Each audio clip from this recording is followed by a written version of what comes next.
여러분, 만약 지금 이 순간 가슴을 움켜쥐고 쓰러진다면 어떨까요? 상상하기 싫지만 우리는 반드시 이 질문과 마주해야 합니다. 왜냐하면 이건 단순한 가정이 아니기 때문입니다.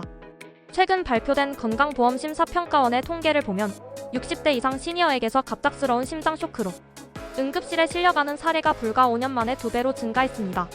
2배입니다. 더 충격적인 건 이 중 40%가 집에서 혼자 있을 때 발생했다는 점입니다. 주변에 아무도 없는 상황에서 말이죠.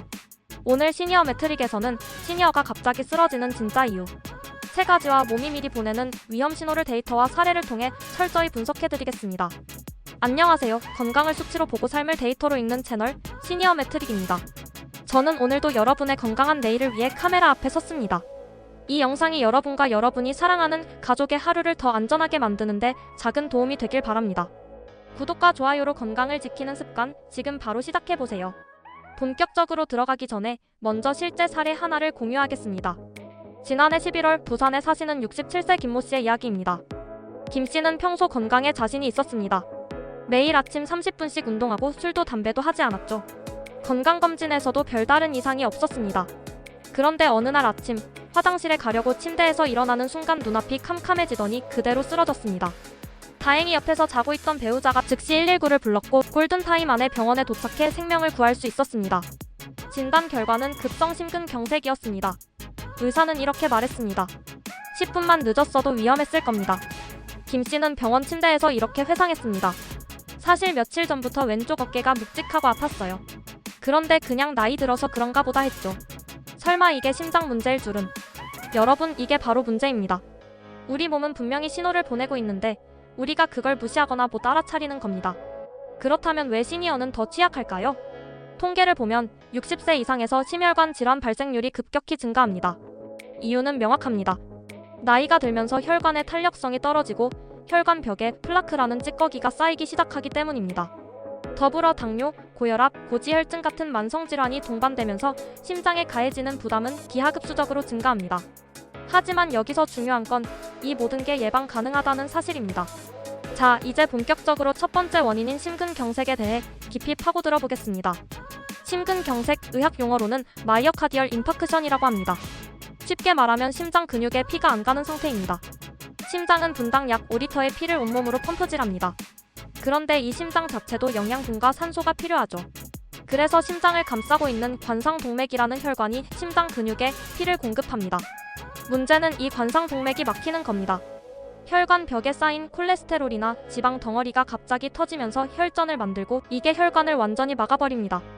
그러면 어떻게 될까요? 심장 근육은 단 몇 분 만에 산소 부족으로 괴사하기 시작합니다. 영구적인 손상이 생기는 거죠. 그래서 골든타임이 중요합니다. 증상 발생 후 2시간 이내에 병원에 도착해야 합니다. 여기서 핵심 질문입니다. 심근경색은 정말 갑자기 올까요? 아닙니다. 절대 그렇지 않습니다. 대부분의 심근경색 환자들은 발생 전 며칠, 심지어 몇 주 전부터 전조 증상을 경험합니다. 문제는 그걸 심각하게 받아들이지 않는다는 겁니다. 실제로 심근경색 생존자 100명을 대상으로 한 설문조사에서 87명이 증상이 있었지만 대수롭지 않게 생각했다고 답했습니다. 그렇다면 어떤 증상들을 조심해야 할까요? 첫째, 가슴 통증입니다. 하지만 여기서 주의할 점이 있습니다. 영화에서 보는 것처럼 가슴을 움켜쥐고 쓰러지는 극적인 통증만 위험한 게 아닙니다. 많은 시니어들, 특히 당뇨가 있는 분들은 묵직한 압박감 정도로만 느낍니다. 마치 무거운 돌을 가슴에 얹어놓은 것 같은 느낌이죠. 이런 증상은 5분에서 20분 정도 지속되다가 사라집니다. 그래서 더 위험합니다. 아, 좀 쉬니까 나아지네 하고 넘기는 거죠. 둘째, 방사통입니다. 이게 정말 교묘합니다. 심장 문제인데 가슴이 아프지 않고 전혀 다른 곳이 아픈 겁니다. 가장 흔한 게 왼쪽 어깨와 팔입니다. 그냥 저린 게 아니라 묵직하게 당기는 느낌이죠. 어떤 분들은 턱이나 목, 심지어 등까지 아프다고 합니다. 왜 이런 일이 생길까요?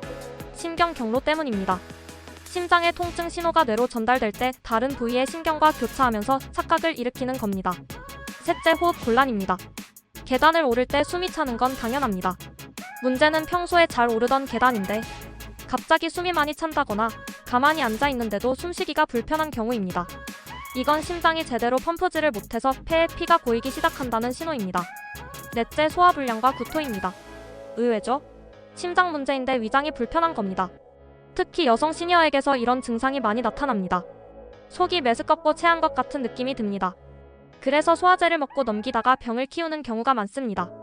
다섯째, 이유 없는 극심한 피로감입니다. 아무것도 안 했는데 몸이 천근만근입니다.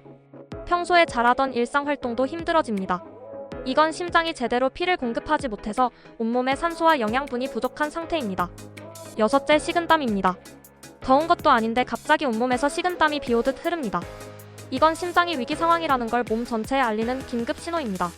자, 여기서 중요한 포인트 하나 더 말씀드리겠습니다. 남성과 여성의 증상이 다릅니다. 남성은 전형적인 가슴 통증을 많이 느끼지만 여성은 비전형적 증상이 더 많습니다. 소화불량, 피로감, 불안감 같은 것들이죠. 그래서 여성 시니어의 심근경색 사망률이 더 높습니다. 증상을 늦게 알아차리기 때문입니다. 이제 심근경색의 위험 요인을 살펴보겠습니다. 수정 가능한 위험 요인이 있고 수정 불가능한 위험 요인이 있습니다. 수정 불가능한 위험 요인은 나이, 성별, 가족력입니다. 이건 우리가 어쩔 수 없죠. 하지만 수정 가능한 위험 요인은 고혈압, 당뇨, 고지혈증, 흡연, 비만, 운동 부족, 스트레스입니다. 이건 우리가 관리할 수 있습니다.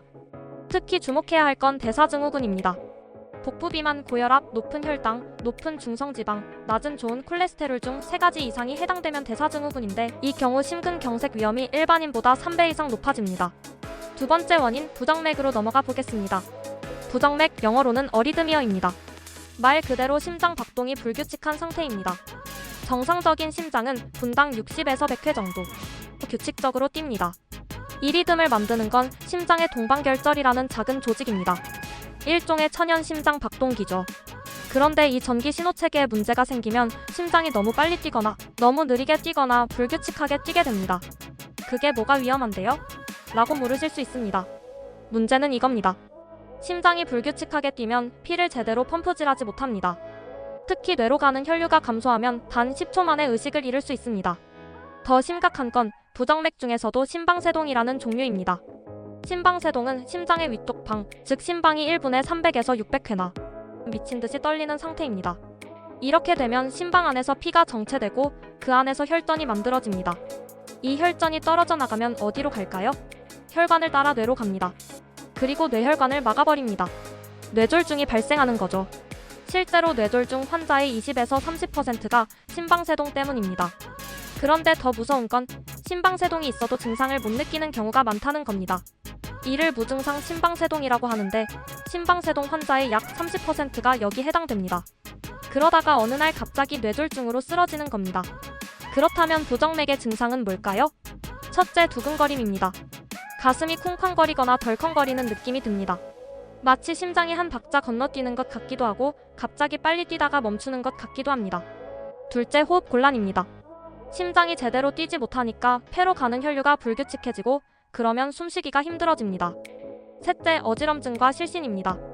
뇌로 가는 혈류가 급격히 감소하면 현기증이 나고 심하면 그대로 쓰러집니다. 넷째, 가슴 불편감이나 통증입니다. 심장이 불규칙하게 뛰면서 심장 근육 자체에도 부담이 가기 때문입니다. 다섯째, 극심한 피로감입니다. 온몸에 충분한 피가 공급되지 않으니까 항상 피곤합니다. 그런데 여기서 중요한 포인트가 있습니다. 모든 두근거림이 위험한 건 아닙니다. 카페인을 많이 섭취했거나 스트레스를 받았거나 술을 마셨을 때도 심장이 두근거릴 수 있습니다. 이런 건 일시적이고 곧 사라집니다. 문제는 특별한 이유 없이 자주 발생하거나 한 번 시작되면 오래 지속되거나 다른 증상과 함께 나타나는 경우입니다. 부정맥의 위험 요인은 뭘까요?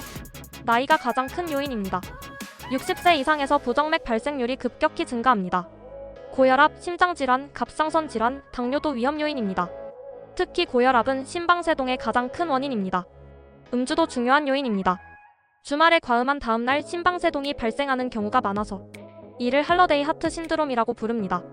카페인, 흡연, 수면 부족, 스트레스도 부정맥을 유발할 수 있습니다. 그렇다면 어떻게 관리해야 할까요? 첫째, 규칙적인 심전도 검사입니다. 60세 이상이라면 1년에 한 번은 심전도 검사를 받아야 합니다. 증상이 있다면 24시간 심전도 검사인 홀터 검사를 받아야 합니다. 둘째, 맥박 체크 습관입니다. 매일 같은 시간에 손목 맥박을 재는 습관을 들이세요. 불규칙하거나 너무 빠르거나 느리면 병원을 방문해야 합니다. 요즘은 스마트워치로도 심박수를 모니터링할 수 있습니다. 일부 스마트워치는 심방세동까지 감지합니다. 셋째, 위험 요인 관리입니다. 혈압, 혈당, 콜레스테롤을 정상 범위로 유지하세요. 술과 카페인은 적당히 하고 충분히 자고 스트레스를 관리하세요. 세 번째 원인 기립성 저혈압입니다. 이건 조금 다릅니다. 심장 자체의 문제라기보다는 혈압 조절 시스템의 문제입니다. 기립성 저혈압은 앉았다가 일어서거나 누웠다가 일어설 때 혈압이 급격히 떨어지는 상태입니다. 의학적으로는 일어선 후 3분 이내에 수축기 혈압이 20mmHg 이상 또는 이완기 혈압이 10mmHg 이상 떨어지는 경우를 말합니다. 왜 이런 일이 생길까요? 정상적으로는 우리가 일어설 때 중력 때문에 피가 하체로 쏠립니다. 그러면 자율신경계가 즉시 반응해서 하체 혈관을 수축시키고 심장 박동을 빨리 해서 뇌로 가는 혈류를 유지합니다. 그런데 나이가 들면 이 반응 속도가 느려집니다. 혈관의 탄력성이 떨어지고 자율신경계의 기능도 약해지기 때문입니다. 결과적으로 일어설 때 뇌로 가는 혈류가 일시적으로 감소합니다. 그러면 어지럽고 눈앞이 캄캄해지고 심하면 그대로 쓰러집니다. 기립성 저혈압의 증상은 이렇습니다. 첫째, 어지럼증입니다. 일어설 때 머리가 핑 도는 느낌이 듭니다. 어떤 분들은 술 취한 것처럼 비틀거립니다. 둘째, 시야장애입니다. 눈앞이 캄캄해지거나 시야가 흐려집니다. 마치 블랙아웃 되는 것처럼요. 셋째, 실신입니다. 심하면 의식을 잃고 쓰러집니다. 이때 넘어지면서 머리를 다치거나 골절상을 입을 수 있습니다. 넷째, 목이나 어깨의 통증입니다. 뇌로 가는 혈류가 부족하면 목과 어깨 근육이 긴장하면서 통증이 생길 수 있습니다. 다섯째, 무기력감과 피로입니다.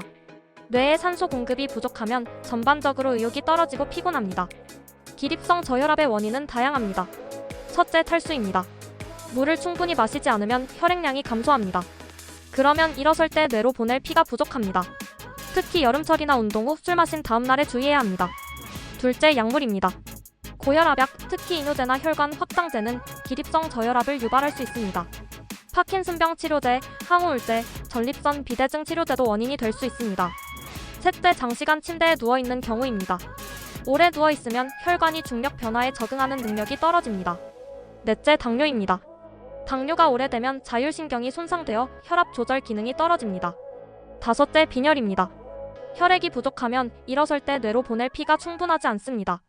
그렇다면 기립성 저혈압을 어떻게 예방하고 관리할까요? 첫째, 천천히 일어나세요. 이게 가장 중요합니다. 누워있다가 일어날 때는 먼저 침대 가장자리에 앉아서 30초 정도 기다리세요. 그 다음에 천천히 일어나세요. 아침에 일어날 때는 특히 조심해야 합니다. 밤새 누워있었기 때문에 혈압이 더 낮은 상태입니다. 둘째, 충분한 수분 섭취입니다. 하루에 최소 1.5리터의 물을 마시세요. 특히 아침 기상 직후 물 한 잔은 필수입니다. 셋째, 소금 섭취를 약간 늘리세요. 일반적으로는 저염식이 권장되지만 기립성 저혈압이 있는 경우 적당한 소금 섭취가 도움이 됩니다. 단, 이것도 의사와 상담 후에 하세요. 넷째, 압박 스타킹을 착용하세요. 하체 혈관을 압박해서 피가 다리에 고이는 걸 방지합니다. 다섯째, 약물 조정입니다. 복용 중인 약이 원인일 수 있으니 의사와 상담해서 약을 조정하세요. 여섯째, 규칙적인 운동입니다. 특히 하체 근육을 강화하는 운동이 좋습니다.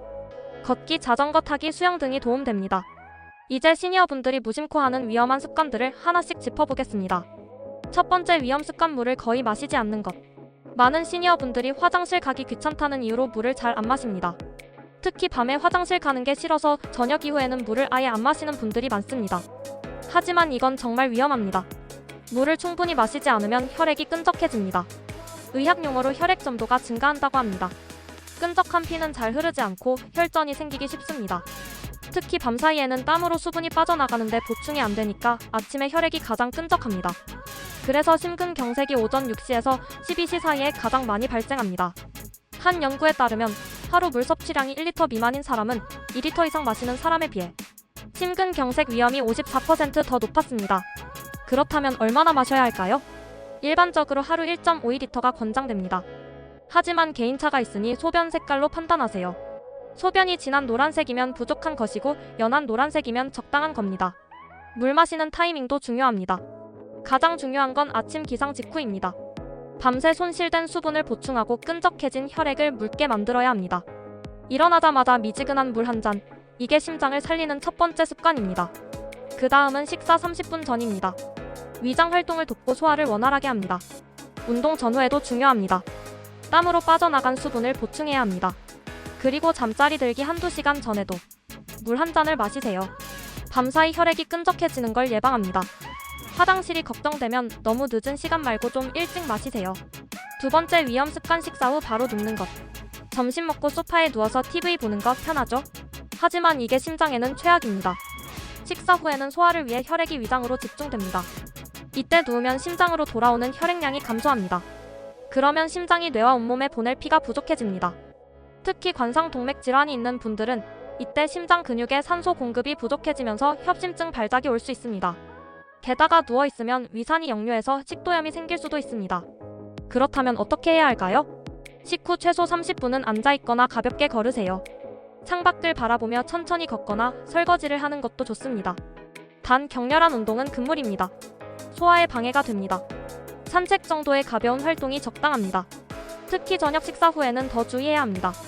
자기 2-3시간 전에는 식사를 마치고 그 사이에 가벼운 활동을 하세요. 세 번째 위험 습관, 스트레스를 참고 넘기는 것.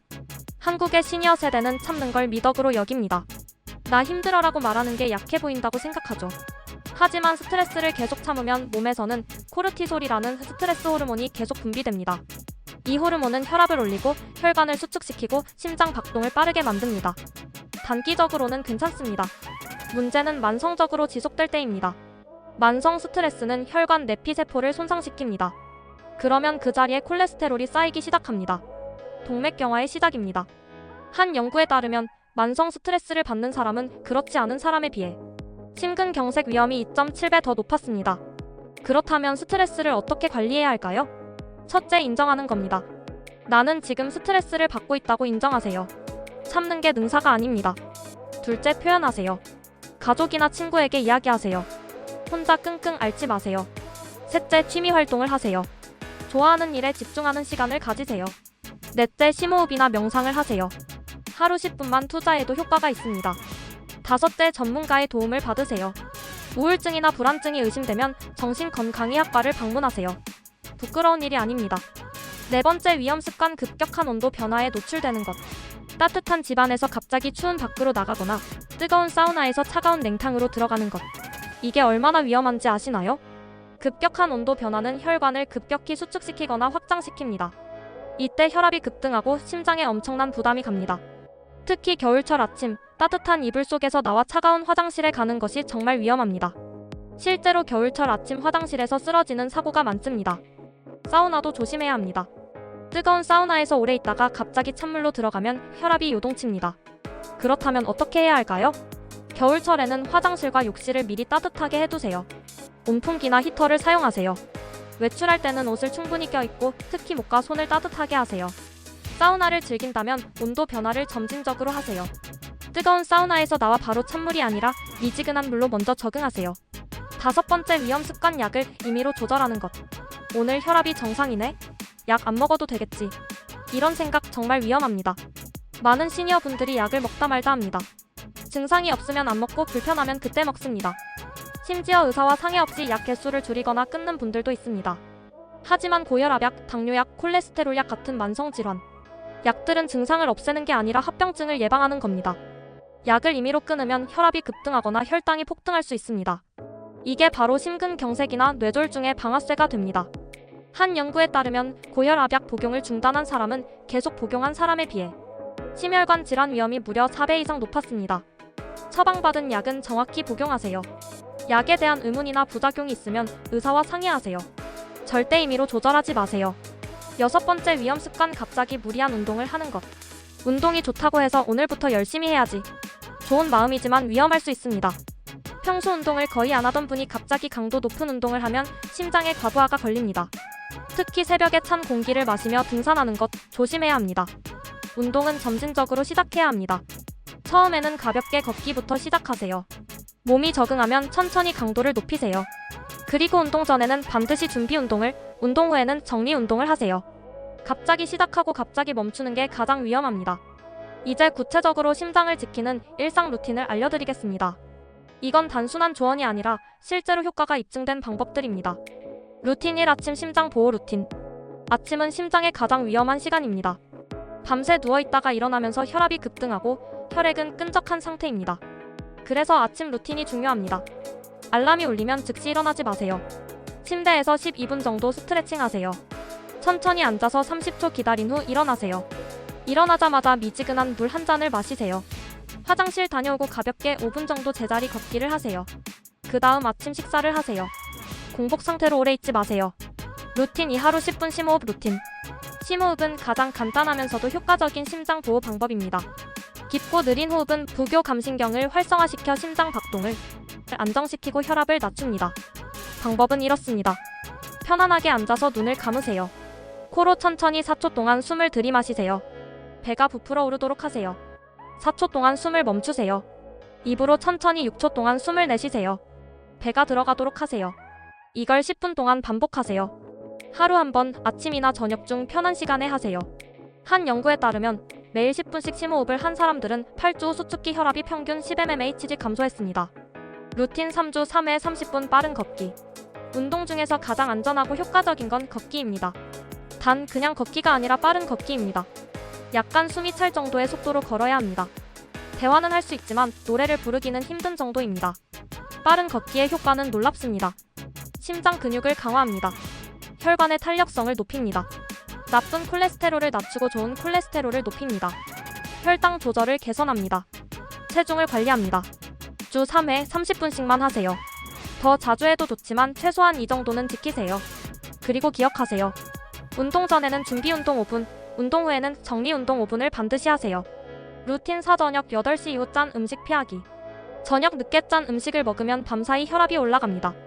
그리고 다음날 아침 혈압이 더 높은 상태로 시작합니다. 저녁 8시 이후에는 가능한 한 음식을 먹지 않는 게 좋고 먹더라도 싱겁게 먹으세요. 라면, 찌개, 김치, 젓갈, 장아찌 같은 짠 음식은 피하세요. 과일이나 우유 정도가 적당합니다. 루틴 5. 혈압과 맥박 기록하기. 이게 정말 중요합니다. 건강을 지키려면 수치로 관리해야 합니다. 매일 아침 화장실 다녀온 후 5분 정도 쉬고 나서 혈압과 맥박을 재세요. 그리고 수첩이나 스마트폰 앱에 기록하세요.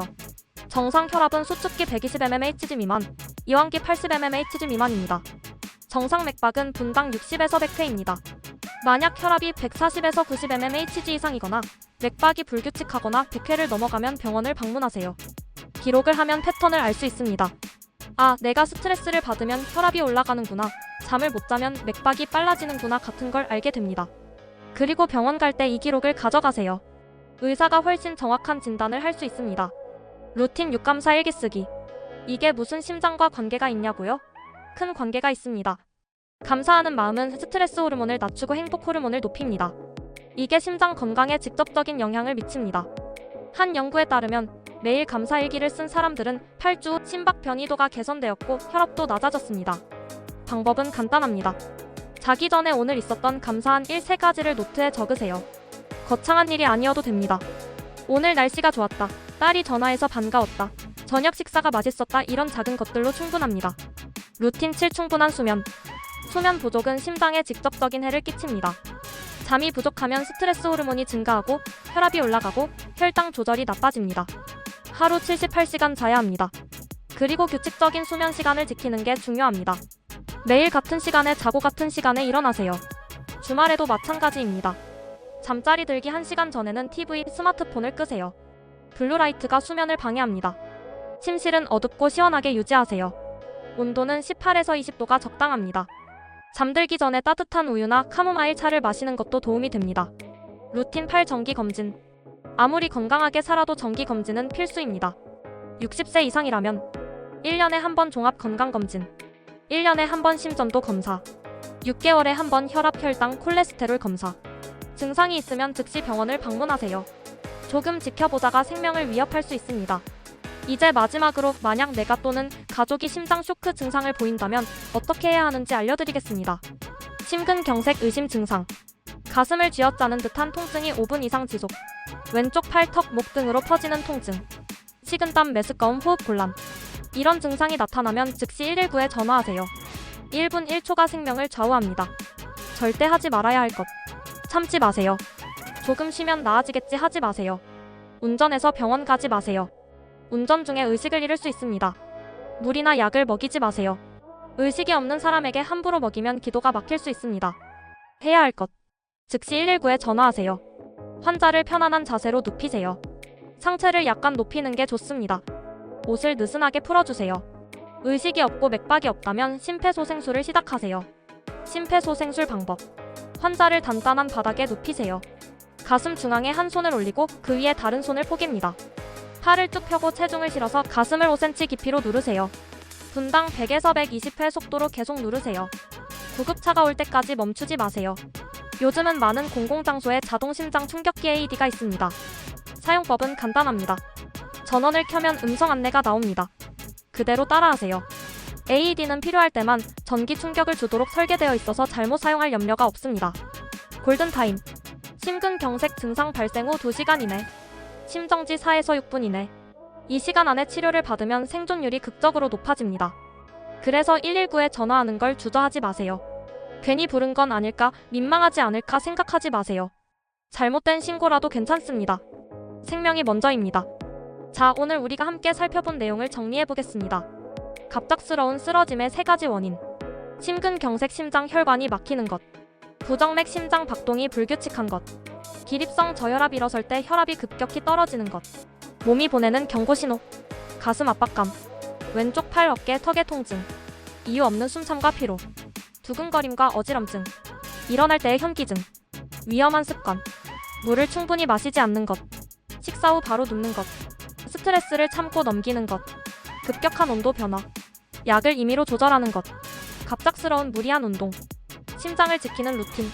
아침 기상 후 천천히 일어나기. 하루 10분 심호흡. 주 3회 30분 빠른 걷기. 저녁 8시 이후 짠 음식 피하기. 혈압과 맥박 매일 기록하기. 충분한 수면과 정기 검진. 여러분 기억하세요. 심장은 여러분이 태어난 순간부터 지금까지, 그리고 이 순간에도 쉬지 않고 뛰고 있습니다. 하루에 10만 번, 1년에 3,600만 번, 평생 동안 약 30억 번을 뛰면서 여러분의 생명을 지켜주고 있습니다. 그런 심장에게 우리가 해줄 수 있는 건 작은 신호를 무시하지 않는 것, 건강한 습관을 유지하는 것, 그리고 정기적으로 점검하는 것입니다. 작은 신호를 무시하지 마세요. 그게 생명과 직결됩니다. 오늘 당장 시작하세요. 물 한 잔 마시는 것부터, 천천히 일어나는 것부터, 혈압을 재는 것부터 시작하세요. 건강을 수치로 삶을 변화로. 여기는 시니어 매트릭입니다. 오늘 영상이 도움이 되셨다면 좋아요와 구독으로 건강한 정보를 함께 나누어주세요. 댓글로 여러분의 건강관리 팁도 공유해주세요. 함께 나누면 더 많은 분들이 건강해질 수 있습니다. 다음 영상에서는 심장에 가장 위험한 아침 행동 3가지를 구체적인 사례와 함께 알려드리겠습니다. 절대 놓치지 마세요.